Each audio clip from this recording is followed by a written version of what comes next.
ঈদের দ্বিতীয় দিনে সিরাজগঞ্জের শাহজাদপুরের পাঁচিল বাজারে সর্বস্তরের মানুষের সাথে ঈদের শুভেচ্ছা বিনিময় করেন বিএনপি নেতা গোলাম সারোয়ার।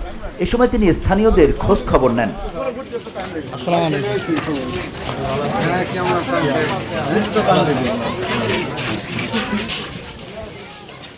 পরে দলীয় নেতাকর্মীদের তারেক রহমানের বার্তা পৌঁছে দেন।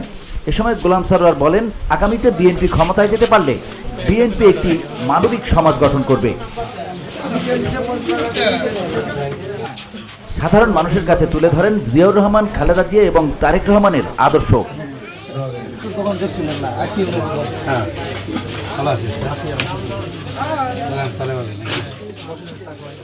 স্থানীয়দের তার পাশে থাকার আহ্বান জানিয়ে গোলাম সারোয়ার বলেন, আগামীতে বিএনপি ক্ষমতায় এলে এই এলাকার উন্নয়নে সর্বাত্মক চেষ্টা করব।